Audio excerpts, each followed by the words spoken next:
오늘은 창세기 15장입니다. 창세기 15장. 자, 창세기 15장 함께 봉독하도록 하겠습니다. 시작. 이후에 여호와의 말씀이 환상 중에 아브라함에게 임하여 이르시되 아브라함아 두려워하지 말라. 나는 내 방패여 너의 지극히 큰 상급이니라. 아브라함이 이르되 주 여호와여 무엇을 내게 주시려 하나이까. 나는 자식이 없사오니 나의 상속자는 이 다메섹 사람 엘리에셀입니다. 아브라함이 또 이르되 주께서 내게 씨를 주지 아니하셨으니 내 집에서 길린 자가 내 상속자가 될 것입니다. 여호와의 말씀이 그에게 임하여 이르시되 그 사람이 내 상속자가 아니라 내 몸에서 날 자가 내 상속자가 되리라 하시고 그를 이끌고 밖으로 나가 이르시되 하늘을 우러 무뼈를 셀 수 있나 보라. 또 그에게 이르시되 내 자손이 유와 같으리라. 아브라함이 여호와를 믿으니 여호와께서 이를 그의 의로 여기시고 또 그에게 이르시되 나는 이 땅을 내게 주어 소유를 삼게 하려고 너를 갈대아인의 우르에서 이끌어낸 여호와니라. 그가 이르되 주 여호와여 내가 이 땅을 소유로 받을 것을 무엇을 알리까. 여호와께서 그에게 이르시되 나를 위하여 3년 된 암소와 3년 된 암염소와 3년 된 순양과 산비둘기와 집비둘기 새끼를 가져올지니라. 아브라함이 그 모든 것을 가지다가 그 중간을 쪼개고 그 쪼갠 것을 마주 대하여 놓고 그 새는 쪼개지 아니하였으며 솔개가 그 사체 위에 내릴 때에는 아브라함이 쫓았더라. 해질 때 아브라함에게 깊은 잠이 임하고 큰 흑암과 두려움이 그에게 임하였더니 여호와께서 아브라함에게 이르시되 너는 반드시 알라. 내 자손이 이방에서 객이 되어 그들을 섬기겠고 그들은 400년 동안 내 자손을 괴롭히리니 그들이 섬기는 나라를 내가 징벌할지며 그 후에 내 자손이 큰 재물을 이끌고 나오리라. 너는 장수하다가 평안히 조상에게로 돌아가 장사될 것이요 내 자손은 4대 만에 이 땅으로 돌아오리니 이는 아무리 족속의 죄악이 아직 가득 차지 아니함이니라 하시더니 해가 져서 어두울 때 연기나는 화로가 보이며 타는 횃불이 쪼갠 고기 사이로 지나더라. 그날에 여호와께서 아브라함과 더불어 언약을 세워 이르시되 내가 이 땅을 애굽 강에서부터 그 큰 강 유라데까지 내 자손에게 주노니 곧 겐 족속과 그니스 족속과 감몬 족속과 헷 족속과 브리스 족속과 르바 족속과 아므리 족속과 가나안 족속과 기르가스 족속과 여부스 족속의 땅이니라 하셨더라. 아멘.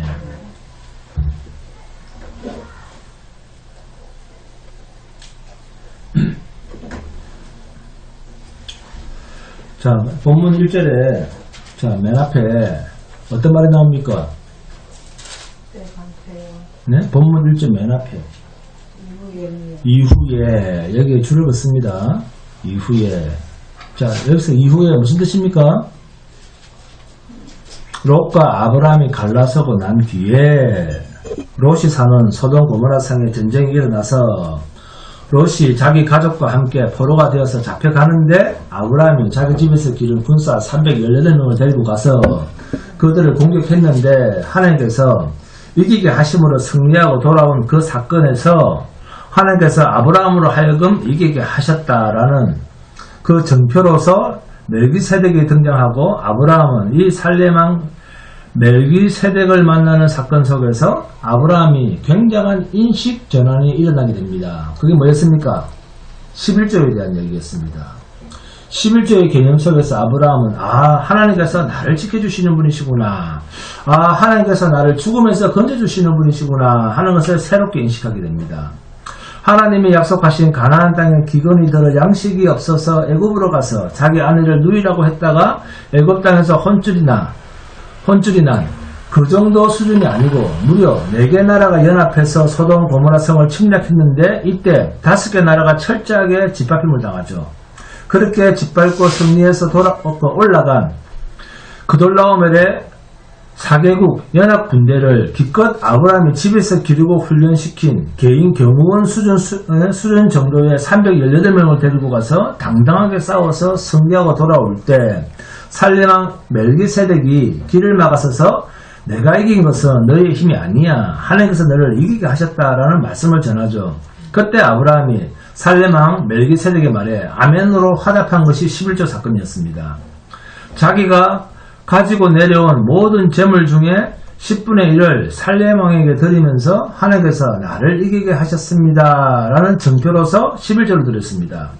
그리고 소돔왕이 사람은 내게 돌려보내고 빼앗은 물품, 즉 전리품은 네가 다 가져가라 했을 때 아브라함은 네가 나를 부유하게 해줬다, 네가 나를 부자로 만들어줬다 라는 말을 듣지 않기 위해서 하나님이 나를 죽이기도 하시고 살리기도 하시는 분인데 너의 그런 말의 함정에 내가 빠질 수 없다 라고 하면서 빼앗은 전리품을 다 돌려줍니다. 이런 일이 있고 난 이후에입니다. 이해하셨죠? 그러니까 아브라함 입장에서는 하나님은 어떤 분이신가라는 신인식이 굉장히 잘 정리된 상태, 그 이후에 라는 말이죠. 자, 성경을 읽으실 때는 이런 시제나 사건의 전후를 알려주고 밝혀주는 표현들이 아주 중요합니다. 아시겠습니까? 그냥 막 읽어 제끼면 안 됩니다. 자, 요한복음 2장을 봅니다. 요한복음 2장 1절과 2절입니다. 함께 공독합니다. 요한복음 2장 1절과 2절.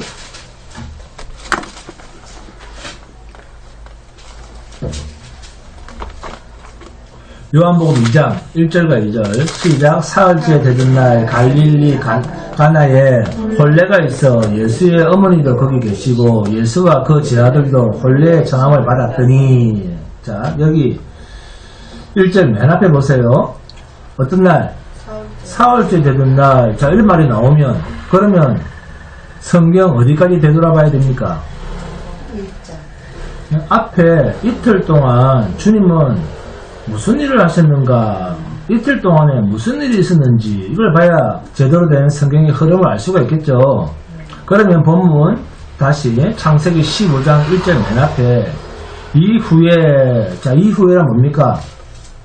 아브라함에게 이김을 주시고 구원해 주시고 너무나 뚜렷한 하나님에 대한 신인식이 확실히 서게끔 하나님의 하나님 되심을 아브라함에게 여러가지 사건을 통해서 하나님에 대한 확신과 하나님을 알도록 하나님이 사전 정지 작업으로 아브라함을 만들어 놓은 그 이후에 나타난 환상 중에 본문 1절입니다. 이후에 여호와의 말씀이 환상 중에 아브라함에게 임하여 이르시되 아브라함아 두려워하지 말라. 나는 내 방패여 너희 지극히 큰 상급이니라. 이렇게 연결되는 거예요. 그런데 여기에 대한 아브라함의 대답을 잘 보세요. 본문 2절 3절 함께 봉독합니다. 시작. 아브라함이 이르되 주 여호와여 무엇을 내게 주시려 하나이까? 나는 자식이 없사오니 나의 상속자는 이 다메섹 사람 엘리에셀입니다. 아브라함이 또 이르되 주께서 내게 씨를 주지 아니하셨으니 내 집에서 길린 자가 내 상속자가 될 것이니이다. 아브라함아 두려워하지 말라. 나는 내 방패여 너희 지극히 큰 상급이니라. 하나님은 환상 중에 나타나셔서 아브라함의 방패, 아브라함의 상급이라는 말씀을 하셨는데 여기에 대한 아브라함의 대답은 창세기 13장 이야기를 합니다. 창세기 13장 이야기를 하죠. 왜 아브라함이 이런 반응을 하는지 창세기 13장 봅니다. 창세기 13장 14절에서 17절입니다. 함께 공독합니다. 시작. 롯이 아브람을 떠난 후에 여호와께서 아브람에게 이르시되 너는 눈을 들어 너 있는 곳에서 북쪽과 남쪽 그리고 동쪽과 서쪽을 바라보라.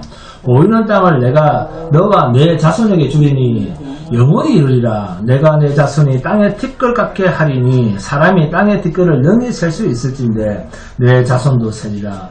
너는 일어나 그 땅을 종과 행으로 두루다녀보라. 내가 그것을 내게 주리라. 그리고 13장 14절을 보세요. 롯이 아브람을 떠나서 어디로 갑니까? 소돔 땅으로 갔습니다. 이 일이 있고 난 후에 하나님은 아브람에게 내 눈을 들어 앞을 보라. 동서남북으로 다 봐라. 네가 보는 거 다 줄게. 그리고 너의 자손을 뭐한다? 내 자손을 땅의 티끌처럼 셀 수 없도록 해주겠다. 네가 땅의 티끌을 셀 수 있다면 그만큼 줄게. 이런 이야기를 했습니다. 롯을 구출해내고 아브라함이 하나님이 이김을 주셨습니다 라고 고백한 뒤에 하나님이 현현하시면서 내가 너희 방패여 너희 큰 상급이니라 라고 말씀하셨죠. 창세기 13장 14절을 보시면 롯이 아브라함을 떠난 후에 하나님께서 이런 약속을 하셨죠. 그때 그 느낌이 아브라함에게 그대로 찾아온 겁니다. 하나님, 내 조카 롯이 내 곁을 떠났을 때 내가 먼저 동하면 내가 서하고 네가 좌하면 내가 우할게. 이렇게 하고 조카가 먼저 간 후에 저는 지금껏 여기에 있었는데 그때도 하나님께서는 그런 약속을 하셨잖아요. 앞에서 했었죠. 그죠? 내 눈에 보이는 땅은 다 준다 하셨고 자식도 땅에 티끌만큼 셀 수 없을 정도로 주신다 하셨잖아요. 또 조카 롯이 전쟁으로 포로로 잡히고 전 재산도 다 빼앗겼는데 제가 가서 싸워서 다 찾아줬잖아요. 자, 그렇잖아요. 그죠? 그렇지 않습니까? 아브라함이 조카 롯의 재산까지 다 찾아줬잖아요. 그러면 사실 덕은 누가 본 겁니까? 아브라함이 덕을 본 겁니까? 조카 롯이 덕을 본 겁니까? 롯 아닙니까? 롯. 아브라함이 아니라. 응? 고스란히 잃었던 재산을 다 찾고 다시 먹고 마시고 호의호식할 사람은 사실 누굽니까? 롯입니다. 아브라함이 볼 때는 하나님이 자신에게 복에 대한 약속을 하셨는데 실제 혜택을 받고 있는 사람은 누굽니까? 조카 롯이에요. 응? 이런 상황에서 또다시 하나님이 나타나서 하시는 말씀이 뭡니까? 나는 너의 방패다. 나는 너의 상급이다. 하실 때 김혜식 권사님 어떤 말 하시겠습니까? 본인도 복을 받은 게 없어. 근데 하나님은 계속 나타나서 이 말씀을 하셨어. 응? 받은 거 하나도 없는데. 그래서 오히려 고생만 했는데 자기 재산을 잃어가면서. 그죠? 네? 아브라함은 하나님 그런 말씀 하시지 마세요. 우리 집에서 제가 데리고 있는 종 가운데 가장 신실한 제가 믿을 만한 그런 종이 있습니다. 그 종을 제 자식으로 삼겠습니다. 하나님 괜히 말씀하셨다가 민망하시죠. 자식을 못 줘가지고 그런 이야기죠. 그러니 저한테 드는 약속 같은 거 하지 마세요. 그런 의미입니다. 자, 이 말은 무슨 뜻입니까? 그동안 하나님이 저에게 하신 약속 중에 이루어진 게 하나라도 있습니까? 그런 말이에요. 하나도 없지 않습니까? 내 조카 롯은 자기 마음대로 살아도 술술 잘 풀리는데 또 누가 가서 또 도와줍니까? 아브라함 가서 또 도와주죠. 근데 나는 뭐 제대로 된 하나님의 약속이 이루어진 게 뭐가 있습니까? 자, 이런 의미예요. 이런 감정을 바탕에 깔고 하나님께 대답을 한 겁니다. 본문 12절 13절 함께 공독합니다. 시작. 아브라함이 이르되 주 여호와여 무엇을 내게 주시려 하나이까? 나는 자식이 없사오니 나의 상속자는 이 다메섹 사람 엘리에셀입니다. 아브라함이 또 이르되 주께서 내게 씨를 주지 아니하셨으니 내 집에서 길린 자가 내 상속자가 될 것입니다. 주 여호와여 무엇을 내게 주시렵니까? 이 말은 절망적인 아브라함의 표현입니다. 그런데 하나님은 내가 너희 방패여 너희 지극히 큰 상급이다 라는 말씀에 아브라함은 나는 하나님의 그런 약속에 쉽게 동의할 수가 없습니다. 그래서 내게 또 무엇을 주시려고요? 이 말은 앞에 말도 지키지 않으면서 또 무엇을 준다는 말씀입니까? 그런 의미예요. 아브라함은 하나님의 말씀을 크게 오해하고 있습니다. 자기에게 무엇이 있어야 되는 것으로 오해를 한 겁니다. 오늘날 우리 신자도 그렇습니다. 뭔가 하나님이 약속하시면 내가 뭔가 잘 돼야 된다 하는 것으로 착각하고 그게 하나님의 약속인 것처럼 오해를 한다는 것입니다. 예수를 믿는다.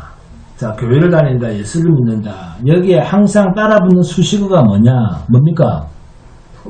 내가 잘 돼야 된다는 거. 내가 잘 돼야 된다. 응? 내가 잘 돼야 된다. 이겁니다. 전지전능하신 하나님을 믿으니까 내가 잘 돼야 된다.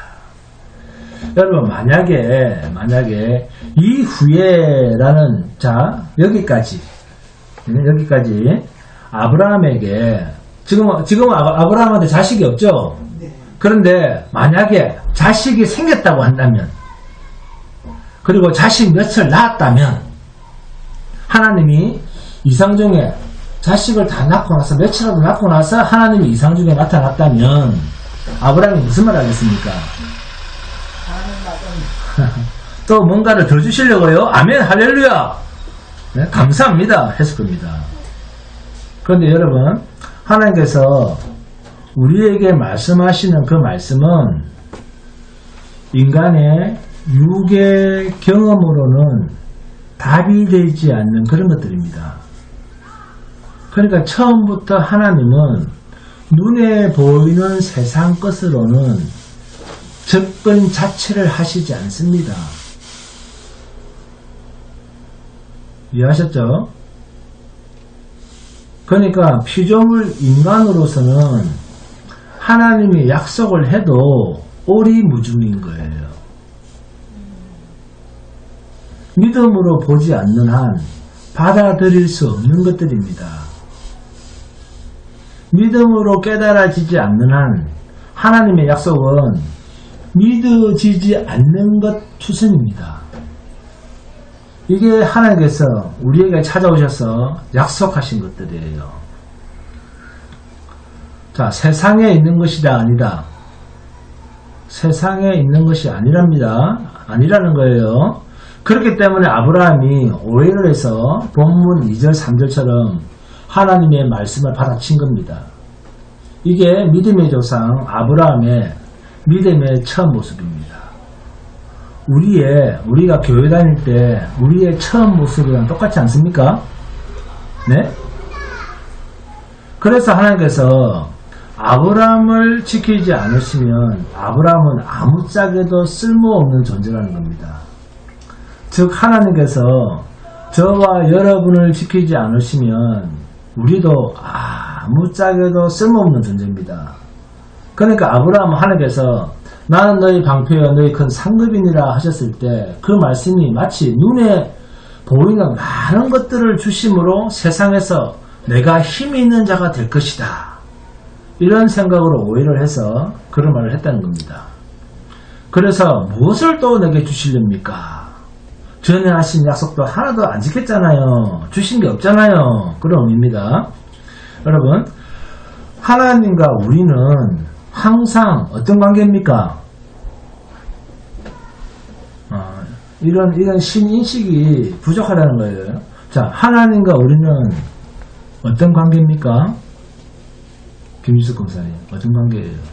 하나님과 우리는 항상 피조물과 창조주의 관계로 생각을 하셔야 됩니다. 이 말은 도움을 주시는 분이고 도움을 받는 존재다. 자, 그렇게 생각해야 된다. 아니다. 아닙니다. 하나님은 항상 내게 도움을 주시는 분이고 나는 항상 도움을 받는 존재다. 그런 관계가 아닙니다. 창조주와 피조물의 관계라고 하는 것은 다스리는 자와 다스림을 받는 관계, 그 말입니다. 하나님께서 인간을 창조하신 목적은 하나님께서 창조하신 이 세상에서 인간들이 잘 먹고 잘 살게 하기 위해서 인간을 지었다, 그렇게 생각하시면 안 됩니다. 자, 예를 들어서 사람이 무엇을 만들었다 그러면, 자, 사람이 무엇을 만들었다 그러면 그 만든 물건을 위해서 만듭니까? 아니면, 자, 시계를 만든 사람이 시계가 행복해라고 시계를 만듭니까? 소나 돼지를 키우는 축산업자가 소나 돼지가 크고 살찌고 잘 되라고 비싼 돈을 들여서 사료를 줍니까? 뭐 하려고요? 소나 돼지를 키워서 내가 부자 되려고, 나의 행복, 내 기쁨을 위해서. 그거 아닙니까? 하나님께서 만든 우리 인간을 소나 돼지에 비유해서 죄송하지만 그만큼 우리는 엉터리 같은 착각을 하면서 교회를 다닌다는 거예요. 하나님께서 나를 구원하셨는데 어째서 나를 이 모양 이 꼴로 두십니까? 이런 이상한 타락한 생각과 속성을 버리질 못한다는 거예요. 하나님께서 우리 인간을 지으시고 하나님께서 죄악된 세상에서 다 지옥에 보낼 죄인들을 일방적으로 하나님께서 찾아오셔서 세상으로부터 출세상시켜서 하늘나라의 백성으로 삼으신 것은 하나님 당신님의 기쁨을 위해서입니다. 이것이 창조주와 피조물의 관계요, 다스리는 자와 다스림을 받는 존재의 관계입니다. 그래서 처음부터 선악을 알게 하는 나무의 열매는 먹지 말라. 내가 지은 이 세상 모든 피조물들은 네가 뭐해라? 다스리고 정복하고 충만하라. 그러면 인간은 무엇과 똑같습니까? 하나님과 똑같습니다. 하나님이 지으신 세상을 인간이 마음대로 다스릴 수 있습니다. 그런데 하나님은 인간과 하나님의 다른 점을 딱 한 가지로 구분을 하셨습니다. 그게 뭡니까? 선악을 알게 하는 나무의 열매, 이것만은 먹지 마라. 이것이 창조주와 인간의 한계를 구분한 것입니다. 너는 뭐든지 하나님처럼 행세해라. 그런데 이것만은 먹지 마라. 왜? 너는 나의 다스림을 받는다. 이 증표로서 선악을 알게 하는 나무를 두신 것입니다. 그런데 그걸 먹어버린 거예요. 그게 하나님의 다스림을 받지 않겠다라고 하는 증거가 된 것입니다. 그게 로마서 1장 23절입니다. 썩어지지 아니하는 하나님의 영광을 썩어질 사람도 썩죠. 썩어질 사람과 새와 짐승과 기어다니는 동물 모양의 우상으로 바꾸었느니라. 하나님을 인간과 개, 돼지, 짐승 수준으로 낮춰버린 거예요. 하나님을. 여러분, 인간들이 하는 종교생활, 신개념이 다 뭐든가요? 오래된 큰 나무, 큰 바위, 인간이 자기 힘으로는 컨트롤이 안 될 것 같은 바다, 태양, 그 앞에서 상을 차려서 푸닥거리를 하면서 빕니다. 그게 다 뭡니까? 전지전능하신 하나님, 신 개념을 피조물의 개념으로 떨어뜨린 거예요. 이것이 타락할 인간들이 하는 종교 놀이입니다. 놀이. 아시겠습니까? 선악과를 먹고 난 뒤 인간이 하나님과의 관계를 허물어버리자 인간이 뭐가 되었습니까? 자기가 하나님이 된 거예요. 이때부터 인간은 자기 중심으로 살아갑니다. 하나님이 찾아와도 자기를 위한 하나님으로 생각을 합니다. 왜? 중심이 자기니까. 하나님이 중심이 아니고 내가 중심이니까. 그러니까 하나님이 찾아와도 나를 위한 하나님, 이렇게 되는 거예요. 그래서 신은 항상 나를 잘되게 해줘야 된다. 신은 항상 자기를 잘되게 해줘야 신이라고 생각을 하는 거예요. 나를 못되게 하면 신이라고 생각하지 않습니다. 그러면 신이 높은 겁니까? 자기가 높은 겁니까? 자기가 높은 거잖아요. 왜? 신보다 자기가 잘 돼야 되니까. 또 자기가 부리는 하나님이잖아요. 하나님이 종이잖아요. 이것 해, 저것 해. 이것 줘, 저것 줘. 이거 갖다 줘, 저거 갖다 줘. 말을 잘 듣는 하나님. 이런 식의 종교놀이를 한 단어로 뭐라고 한다? 우리는 이거를 신앙이라 부른다니까요. 희한하죠. 이것을 신앙이라고 하는 핑계로 비는 거예요. 어디서 이걸 빕니까? 각자 자기가 믿는 처소에서. 절에 다니는 사람은 절에서, 교회를 다니는 사람은 교회에서. 오직 자기에게만 관심이 있습니다. 이걸 성경은 뭐라 그런다? 타락이라고 했습니다. 타락이 뭐죠? 타락이란 하나님의 다스림을 받지 않는 상태, 하나님의 다스림을 벗어난 상태, 이걸 타락이라고 합니다. 피조물이면서 창조주의 다스림, 곧 하나님의 말씀을 거부하고 있다는 그 자체가 타락입니다. 윤리 도덕을 말하기 전의 문제입니다. 이렇게 하나님의 다스림을 벗어난 존재의 특징은 하나님보다 자기를 더 소중하게 여깁니다. 아브라함이 하나님께, 하나님, 당신이 나에게 잘해준 게 뭐가 있습니까? 무엇을 약속하고 무엇을 더 주시려고요? 방패와 상급? 그런 이야기 하지 마세요. 아브라함은 하나님께서 나는 너의 방패다 하니까, 나를 언제나 위험에서 구원해 주시는 분이시구나. 그리고 나는 하나님의 보호를 받고도 보호받을 자격이 있구나. 오늘날의 기독교인들의 모습과 거의 흡사합니다. 늘 하나님께서 나를 지켜주시는 분으로 여기기 때문에 항상 나는 뭐 해야 된다? 잘 돼야 된다. 실패가 있어서는 안 돼. 실패가 생기면 사업이 망하면 내가 무엇을 잘못했지? 즉각 생각이 이렇게 가버리는 거예요. 이게 전부 다 자기가 우상 하나님을 만들어 놓고 종교 생활을 하기 때문에 그런 겁니다. 이런 모습은 창조주와 피조물의 정상적인 관계를 가지고 살아가는 모습이 아닙니다. 정상적인 창조주와 피조물의 관계라고 하면 하나님은 당신이 지으신 피조물을 하나님 마음대로 하실 수 있다는 사실을 반드시 신앙의 밑바탕에 깔고 살아야 됩니다. 지금 당장 나를 죽일 수도 살릴 수도 있는 하나님이라는 인식을 가지고 살아야 됩니다. 나를 통해서 하나님 영광 받으세요. 이런 생각을 가져서는 절대 안 됩니다.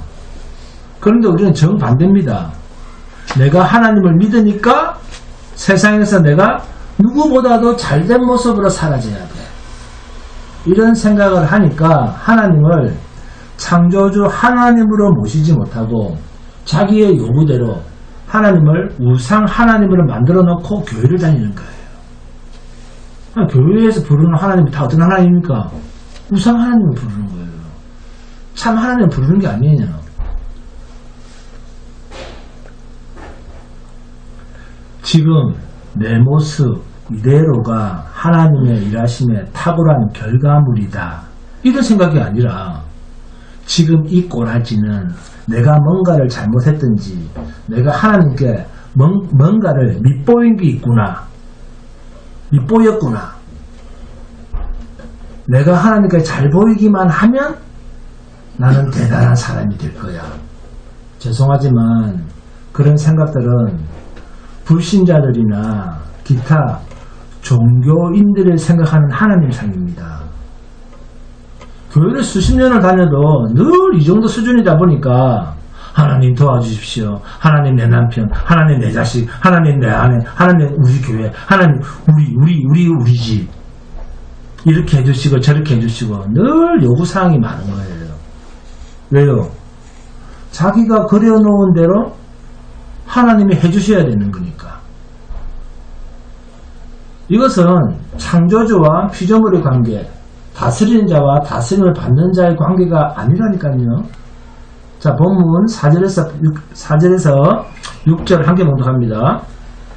시작. 여호와의 말씀이 그에게 임하여 이르시되 그 사람이 내 상속자가 아니라 내 몸에서 날 자가 내 상속자가 되리라 하시고 그를 이끌고 밖으로 나가 이르시되 하늘을 우르르 무뼈를 셀 수 있나 보라. 또 그에게 이르시되 내 자손이 이와 같으리라. 아브라함이 여호와를 믿으니 여호와께서 이를 그의 의로 여기시고. 아멘. 이러한 말씀에 아브라함이 여호와를 믿으니 여호와께서 이를 그의 의로 여기시고. 자, 하나님이 인정하는 의가 뭡니까? 하나님이 생각하시는 의가 어떤 겁니까? 아브라함이 여호와를 믿으니 했습니다. 본문 6절에 아브라함이 여호와를 믿으니 여호와께서 이를 여기에 동그라미 칩니다. 이를 그의 의로 여기시고 했습니다. 자, 신명기로 봅니다. 그러면 신명기 6장 25절입니다. 신명기 6장 25절 함께 공부합니다.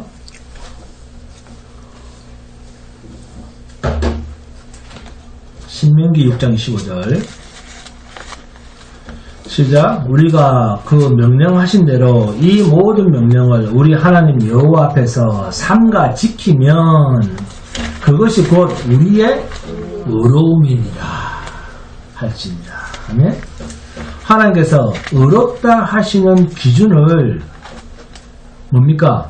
하나님께서 의롭다 하시는 기준은 모든 하나님의 모든입니다. 모든 하나님의 명령을 삼가 지키면입니다. 가능한 인간이 있을까요? 가능한 인간이 있을까요? 없을까요? 자, 로마서 3장 20절입니다. 그러므로 율법의 행위로 그의 앞에 의롭다 하심을 얻을 육체가 없나니 율법으로는 죄를 깨달음이니라 했습니다. 율법으로 하나님의 명령을 지켜서 의에 이를 자가 있다고 합니까? 없다고 합니까? 없다고 말씀합니다. 따라서 그 어떤 인간이라 할지라도 피조물 인간은 하나님 앞에서 스스로 자기의 거룩한 행위로는 하나님께서 절대로 어렵다라고 인정해 줄 수 있는 인간은 없습니다. 그런데 절대 불가능한 어려운 길을 하나님께서는 만들어 놓으셨습니다. 그것은 하나님 앞에서 온전히 하나님의 모든 말씀을 지킬 수 있는 분을 우리 인간의 모양으로 이 세상에 보내주셨습니다. 누굽니까? 하나님의 아들 독생자 아들 예수 그리스도입니다. 예수님은 모든 하나님의 말씀을 지키신 어떤 분? 죄 없이도 죄가 없이도 죽기까지 하나님의 명령을 복종하신 분이다. 성경은 이렇게 말씀합니다. 죄가 없으시면서도 죽기까지 복종하셨습니다. 자, 죄가 없으면 죽어야 됩니까? 안 죽어야 됩니까? 안 죽어야 됩니다. 그런데 죄도 없으시면서, 자, 죄가 없으면, 자, 김희석 권사님이 죄가 없으면, 죄가 없는 우리 김희석 권사를 십자가에 매달아놨어요. 그러면 뭐라고 했습니까? 하나님 내가 왜 죽어요? 네? 내가 왜 죽어요? 이렇게 말할 수 있음에도, 죄가 없음에도 죽는 데까지 하나님의 명령에 복종하신 분입니다. 그러면 예수님 왜 죽었습니까? 왜? 저와 여러분의 죄값을 대신하여 대속의 죽음입니다. 그래서 로마서 3장 27절 28절입니다. 그런즉 자랑할 데가 어디냐? 있을 수가 없느니라. 무슨 법으로냐? 행위로냐? 아니라 오직 믿음의 법으로니라. 그러므로 사람이 어렵다 하심을 얻는 것은 율법의 행위에 있지 않고 믿음으로 되는 줄 우리가 인정하노라. 믿음으로 된 것이거든 행위로 자랑하지 말지니라. 이 말씀대로 본문 6절입니다. 아브라함이 여호와를 믿으니 여호와께서 이를 그의 의로 여기시고 이렇게 연결이 되는 거예요. 자, 이를 뭡니까? 이를 지시하는 게 뭡니까? 믿음입니다. 믿음을 그의 의로 여겼다. 하나님의 말씀이 그대로 될 줄로 믿은 아브라함의 그 믿음을 의로 여겼다. 여호와를 믿은 것을 그의 의로 여겼다. 그 말씀입니다. 행위입니까? 믿음입니까? 믿음입니다. 하나님은 아브라함에게 내 자손이 하늘의 별과 같을 것이다 약속합니다. 무뼈를 셀 수 있나 보라. 셀 수가 없잖아요. 내 자손이 그와 같을 것이다. 근데 지금은 아이도 없습니다. 나이도 늙었습니다. 그렇다고 해서 하나님의 약속이 눈에 보이는 것도 아닙니다. 인간의 모든 상식을 초월한 이야기만 하십니다. 그런데도 아브라함은 여호와를 믿었습니다. 어떤 의미일까요? 내 형편이 어떻다 할지라도 하나님이 모든 것을 이루신다 하는 것을 믿은 것이 의가 된 것입니다. 믿음이란 하나님이 일하시고 하나님이 지키시고 하나님이 이루신다는 것을 믿는 것입니다. 보이지 않는 것을 보이는 것보다 더 확실히 믿는 원천이 믿음입니다. 이런 믿음 가지고 계시죠? 믿음 의심치 않습니다. 한 사람밖에 없어요. 심각합니다. 자, 히브리서 6장 봅니다. 히브리서 6장 13절에서 15절 함께 보갑니다. 히브리서 6장 13절에서 15절입니다.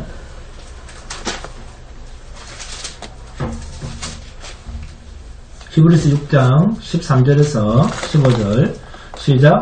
하나님이 아브라함에게 약속하실 때 가리켜 맹세할 자가 자기보다 더 큰 이가 없으므로 자기를 가리켜 맹세하여 이르시되 내가 반드시 너에게 복주고 복주며 너를 번성하게 하고 번성하게 하리라 하셨더니 그가 이같이 오래 참아 약속을 받았느니라. 아멘. 아브라함 편에서 한 일이 뭐죠? 아브라함 편에서 한 일이 뭡니까? 하나님이 이렇게 약속하셨을 때 아브라함 편에서 그렇습니다. 오래 참습니다. 기다리는 거예요. 아브라함 편에서는 하나님께서 약속을 이루실 때까지 아브라함이 할 수 있는 일은 오래 참고 기다리는 것뿐입니다. 믿음은 뭐다? 기다리는 것입니다. 잘 기다리시는 분, 손 한번 들어보세요. 잘 기다리시는 분. 오, 한 사람이 있네. 하나님께서 약속하시고 하나님께서 이루시고 그런데 결과는 아브라함 편에서 누리는 것입니다. 그래서 하나님이 방패요 상급이라는 말은 인간 행위에 대한 대가입니까? 아니면 그냥 하나님 편에서 일방적으로 일을 다 하시고 열매만 우리가 똑 따먹는 겁니까? 내가 너의 방패요 상급이라 하니까 아 상급 받도록 열심히 합시다. 헌신합시다. 이겁니까? 아닙니다. 자, 하나님은 우리에게 약속을 하셨고 당신님의 약속을 우리 속에 담아두셨습니다. 이 약속이 어떤 약속입니까? 이 하나님의 약속이 어떤 약속이죠? 영원한 나라를 너에게 주겠다는 약속입니다. 네? 영원한 나라, 천국을 약속하신 것입니다. 좋은 겁니까? 나쁜 겁니까? 좋은 거죠. 그러면 좋은 것은 누가 빼앗아갑니까? 그렇죠. 사탄이 빼앗아갈 수 있습니다. 우리에게서 빼앗아가는 자가 있다는 것입니다. 그 빼앗는 것을 지키는 것을 뭐라? 방패. 방패라고 지금 표현하고 있습니다. 내가 너의 방패요 라는 말은 내가 너에게 담아둔 것을 약속을 빼앗기지 않도록 내가 지켜준다. 그 말씀입니다. 방패라는 말은 칼과 창을 막아내는 것입니다. 전쟁 도구죠. 하나님께서 우리 안에 약속하신 영원한 나라의 약속, 성취될 약속을 하나님께서 친히 지켜주신다는 말씀으로 방패라는 표현을 쓰고 있습니다. 그리고 끝까지 그것을 하나님께서 이루어내신다라는 의미에서 하나님께서는 뭐라? 상급이라는 표현을 쓰는 거예요. 내가 이 좋은 것을 안 뺏기고 반드시 이루겠다. 이 말이 방패의 상급입니다. 본문 7절과 8절 그리고 17절을 함께 봉독합니다.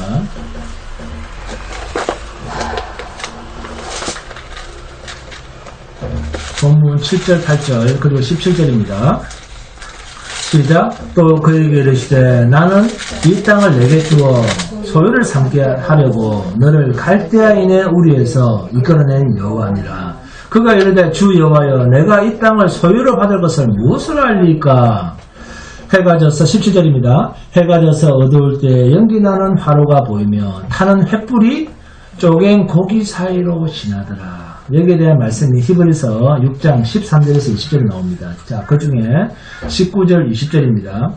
우리가 이 소망을 가지고 있는 것은 영혼의 닭 같아서 튼튼하고 견고하여 휘장 안에 들어가나니 그리로 앞서가신 예수께서 멜기세덱의 반차를 따라 영원히 대제사장이 되어 우리를 위하여 들어가셨느니라. 아멘. 그 약속의 실체가 하나님 당신님이 죽어서 이루실 십자가 사건이었다는 것입니다. 이것이 횃불이 쪼갠 고기 사이로 지나간 하나님의 횃불 언약입니다. 그런데 본문 12절에서 16절 함께 공독합니다. 본문 12절에서 16절 시작. 해질 때 아브라함에게 깊은 잠이 임하고 큰 흑암과 두려움이 그에게 임하였더니 여호와께서 아브라함에게 이르시되 너는 반드시 알라. 내 자손이 이방에서 객이 되어 그들을 섬기겠고 그들은 400년 동안 내 자손을 괴롭히리니 그들이 섬기는 나라를 내가 징벌할지며 그 후에 내 자손이 큰 재물을 이끌고 나오리라.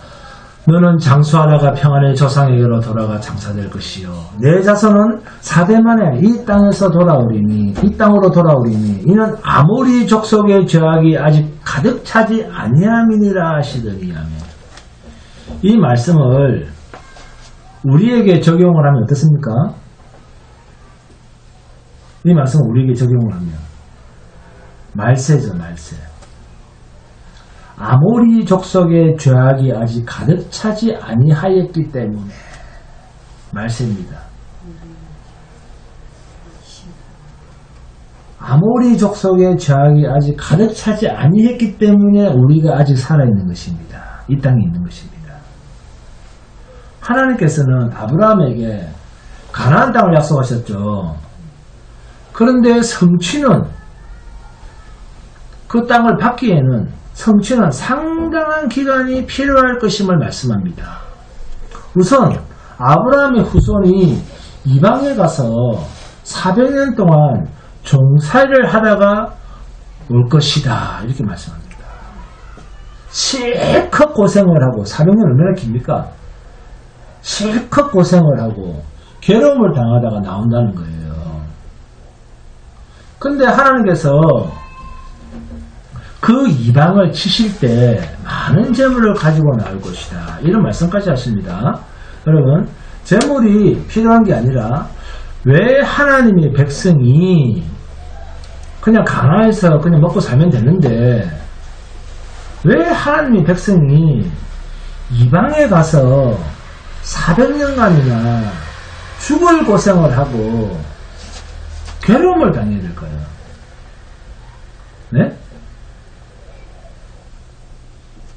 이왕에 하나님께서 아브라함을 가나안 땅에 두셨으면 이 땅에 두셨으면 그냥 그 땅에서 오래오래 잘 먹고 잘 살게 해주셔야죠. 그렇지 않습니까? 왜 400년 동안 하나님의 백성이 이방 나라에 가서 괴롭힘을 당하게 하시는가? 그 이유가 뭡니까? 그러니까 우리가 교회를 다니면서 이런 공부를 해야 되는 거예요. 이런 공부를 하는 게 교회 다녀왔습니다. 이런 공부를 하는 게. 근무를 다녀온 게 교회 다녀왔습니다가 아니고. 자, 본문 16절 함께 읽습니다. 본문 16절입니다. 시작. 내 자손은 4대 만에 이 땅으로 돌아오니 이는 아모리 족속의 죄악이 아직 가득 차지 아니함이니라 하시더니. 아멘. 아모리 족속의 죄의 그릇이 아직 덜 찼기 때문에 그 죄의 그릇에 죄가 가득 찰 때까지 내가 너희를 좀 멀리 두고 기다리고 있다 이런 이야기입니다. 그러면 아브라함의 자손들은 왜 이방으로부터 고난을 당하는 걸까요? 결국 믿음의 자손들이 성도가 오늘날로 말하면 성도가 이 세상에 있는 이유는 세상에 무엇을 드러내기 위해서? 죄를 드러내기 위해서 성도가 이 땅에 있다고 합니다. 성경은 성도가 이 땅에 사는 이유는 이 땅에 죄를 드러내기 위한 시간이라는 것입니다. 아브라함의 후손들이 애굽 땅에서 400년간 있는 동안 그 애굽 땅의 죄악을 드러내므로 하나님께서 그 애굽 땅을 심판하실 때 하나님의 백성들은 거기서 큰 재물을 가지고 하나님의 약속의 땅으로 들어갑니다.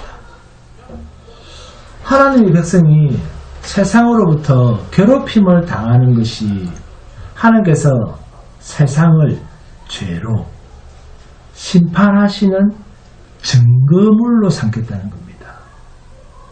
또 우리가 그 증인이라는 거예요.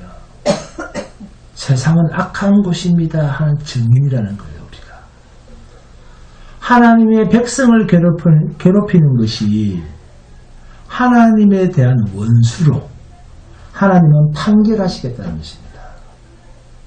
성도가 이 세상에 있는 것은 세상의 죄를 드러내시려고 하는 도구로서 성도를 이 세상에 두신 것입니다.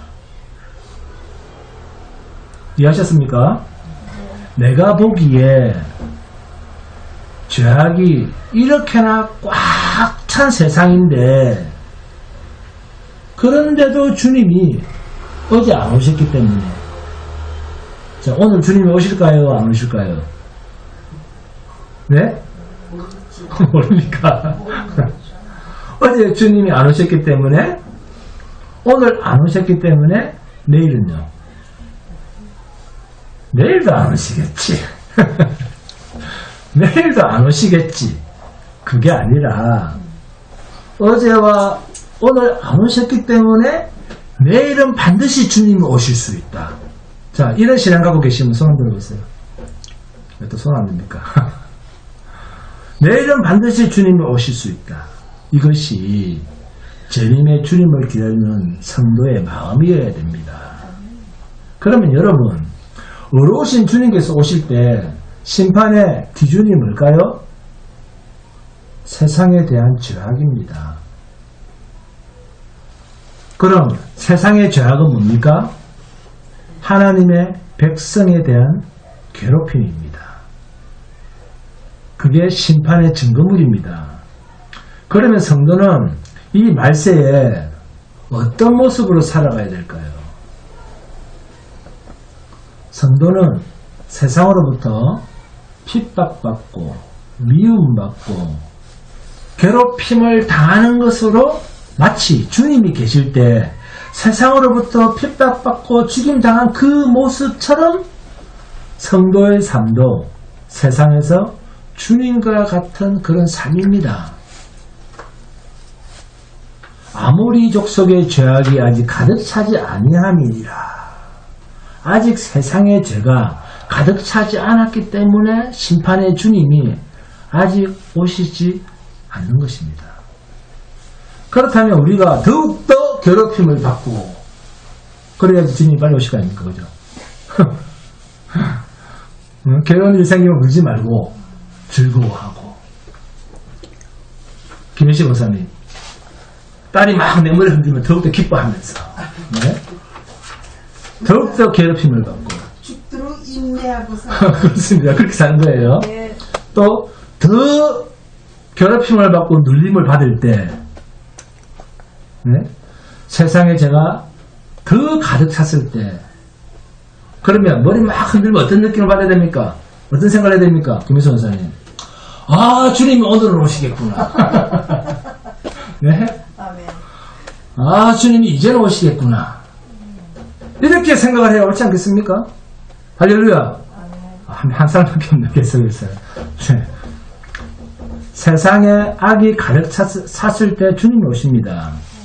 그때 주님은 당신의 백성들을 불러 모아서 영원한 약속의 나라로 들이시고 세상은 반드시 불로 심판하실 것입니다. 그렇다면 영원한 나라, 본향으로 갈 때 그때를 기다리는 자라고 하면 이 시대에 여러분은 어떤 모습으로 살아가시겠습니까? 세상으로부터 미움을 받고 세상으로부터 핍박을 받고 세상의 죄악이 가득가득 채워지는 그러한 쪽으로 성도는 이 세상에 존재하게 될 것입니다. 울고 불고가 신자의 일상입니다. 할렐루야. 울고 불고가 신자의 일상입니다. 각오하며 사셔야 됩니다. 자, 따라합니다. 각오하자. 각오하자. 네, 각오하며 사셔야 됩니다. 왜? 하나님이 오시니 아니 주님이 오시니. 아브라함에게 약속한 가나안 땅을 놓고 왜 이방에 객이 되어서 그곳에서 400년간 종사를 하게 하시는가? 왜? 아모리족 속의 죄악이 아직 가득 차지 아니함이니라. 아멘? 가나안 땅에 살게 하시도 되는데 세상의 죄악이 가득가득 찰 때까지 기뻐하며 기다리시기 바랍니다. 김혜식 목사 힘내세요. 네. 네. 하나님도 기다리고 계십니다. 세상의 악이 가득 차고 넘칠 때 주님이 오십니다. 주님 다시 오시는 그날까지 모든 환난을 잘 견디며 사는 복된 성도가 되시기를 주님 이름으로 축원드립니다. 오늘 찬송합니다. 찬송가